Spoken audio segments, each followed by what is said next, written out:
अभी अभी आया एक लोकसभा का चौंकाने वाला सर्वे। देश की जनता ने कर दिया एक बड़ा खुलासा। जनता ने बता दिया कि कौन होगा देश का प्रधानमंत्री। क्या देश से होगा एनडीए का सोपड़ा साफ? क्या देश में बन पाएगी इंडिया की सरकार? नमस्कार, और आप देख रहे हैं पॉलिटिकल हिंदी न्यूज। अभी अभी जनता के बीच से यह सर्वे निकलकर सामने आया है। इस सर्वे में जनता ने बता दिया कि कौन होगा देश का प्रधानमंत्री। क्या अब की बार देश के तीसरी बार प्रधानमंत्री बन पाएंगे नरेंद्र मोदी, या अब की बार होगा बड़ा उलटफेर? क्या अब की बार बन पाएंगे अन्य दलों का कोई नेता? इन सभी प्रश्नों का जवाब आपको वीडियो के अंत तक जरूर मिल जाएगा। और आज हम देखेंगे कि किस राज्य में किसको कितनी सीटें मिलने का अनुमान है और देश में कौन अपनी सरकार बनाने जा रहा है।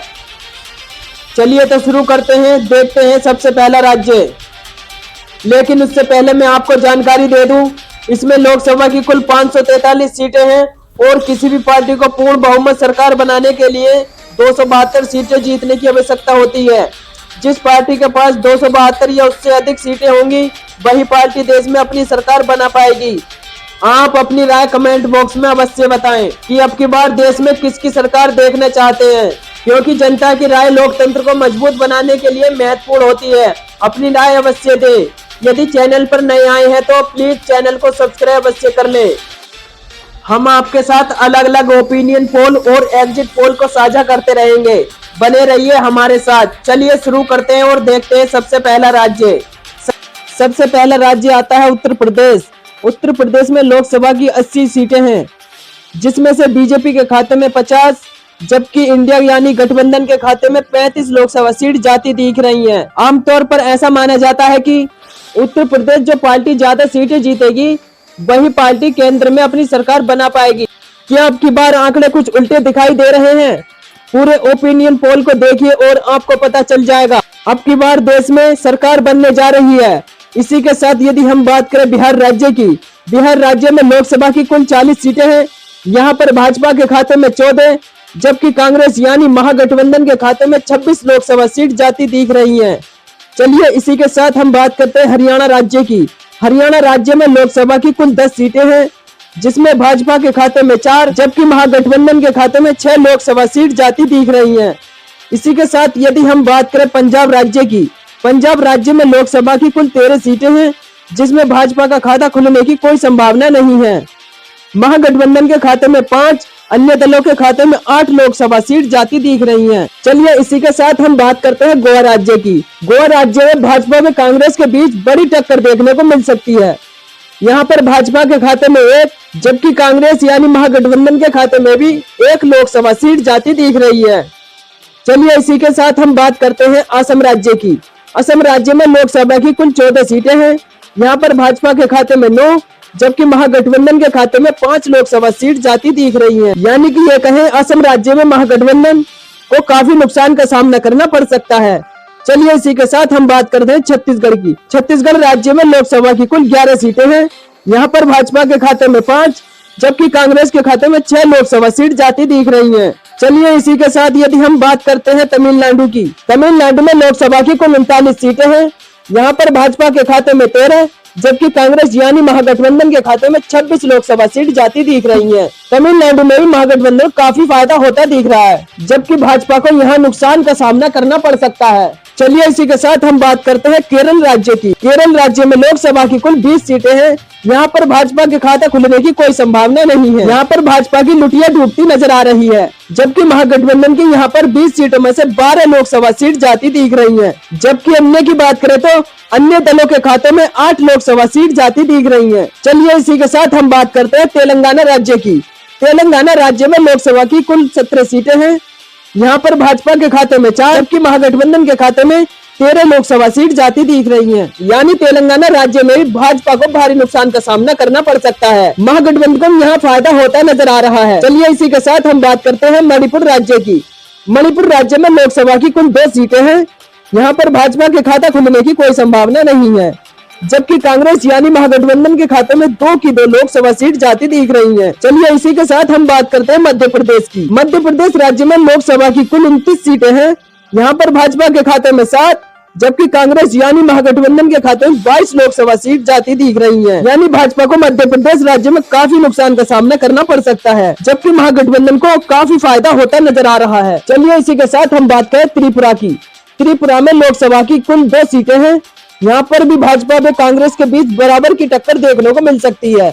यानी भाजपा के खाते में 1, यानी महागठबंधन के खाते में भी 1 लोकसभा सीट जाती दिख रही है। यदि हम बात करें जम्मू कश्मीर की, जम्मू कश्मीर में लोकसभा की कुल 6 सीटें हैं। यहाँ पर भाजपा व कांग्रेस के बीच बराबर की टक्कर देखने को मिल सकती है। यहाँ पर भाजपा के खाते में 3, जबकि महागठबंधन के खाते में भी 3 लोकसभा सीट जाती दिख रही है।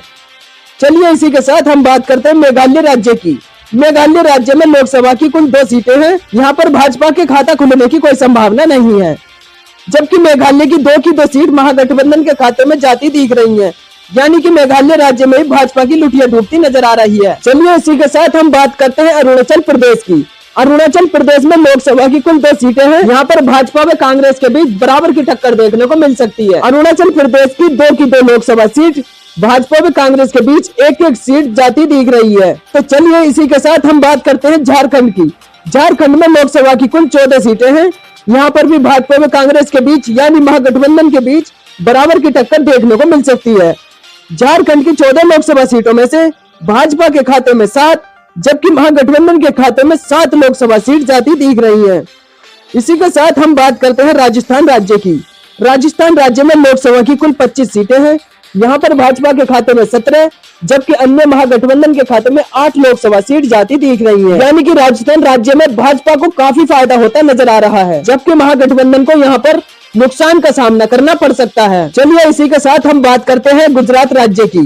वैसे तो गुजरात राज्य भाजपा का गढ़ माना जाता है, लेकिन आप सर्वे को देखिए और आपको पता चल जाएगा गुजरात में लोकसभा की कुल 26 सीटें हैं। यहाँ पर भाजपा के खाते में 18, जबकि महागठबंधन के खाते में 8 लोकसभा सीट जाती दिख रही है। यानी कि गुजरात राज्य में भाजपा को काफी ज्यादा फायदा होता नजर आ रहा है। यानी कांग्रेस महागठबंधन को काफी नुकसान का सामना करना पड़ सकता है। चलिए इसी के साथ हम बात करें दिल्ली की।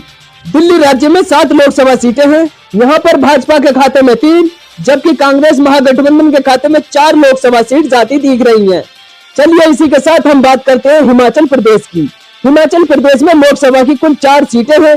यहाँ पर भाजपा व कांग्रेस के बीच बराबर की टक्कर देखने को मिल सकती है। हिमाचल प्रदेश की 14 लोकसभा सीटों में से भाजपा के खाते में 2, जबकि महागठबंधन के खाते में 2 लोकसभा सीट जाती दिख रही है। चलिए इसी के साथ हम बात करते हैं उड़ीसा राज्य की। उड़ीसा राज्य में लोकसभा की कुल 21 सीटें हैं। यहाँ पर भाजपा के खाते में 2, जबकि कांग्रेस यानी महागठबंधन के खाते में 3 लोकसभा सीट जाती दिख रही हैं। यदि वही बात करें हम अन्य दलों की, अन्य दलों के खाते में 16 लोकसभा सीट जाती दिख रही हैं। चलिए इसी के साथ हम बात करते हैं पश्चिम बंगाल की। पश्चिम बंगाल में लोकसभा की कुल 42 सीटें हैं। यहाँ पर भाजपा के खाते में 8, जबकि कांग्रेस यानी महागठबंधन के खाते में 34 लोकसभा सीट जाने की संभावना है। चलिए इसी के साथ हम बात करें महाराष्ट्र की। महाराष्ट्र राज्य में लोकसभा की कुल 48 सीटें हैं। यहाँ पर भाजपा के खाते में 16, जबकि महागठबंधन के खाते में 32 लोकसभा सीट जाती दिख रही हैं। महाराष्ट्र राज्य में भी महागठबंधन को काफी फायदा होता दिख रहा है। चलिए इसी के साथ हम बात करते हैं केंद्र शासित प्रदेशों की। केंद्र शासित प्रदेशों में लोकसभा की कुल 7 सीटें हैं। यहाँ पर भाजपा के खाते में 3, जबकि कांग्रेस के खाते में यानी महागठबंधन के खाते में 4 लोकसभा सीट जाती दिख रही हैं। चलिए इसी के साथ हम बात करते हैं आंध्र प्रदेश की। आंध्र प्रदेश में लोकसभा की कुल 25 सीटें हैं। यहाँ पर भी भाजपा के खाता खुलने की कोई संभावना नहीं है। आंध्र प्रदेश की 25 लोकसभा सीटों में से महागठबंधन के खाते में 10, जबकि अन्य दलों के खाते में 15 लोकसभा सीट जाती दिख रही है।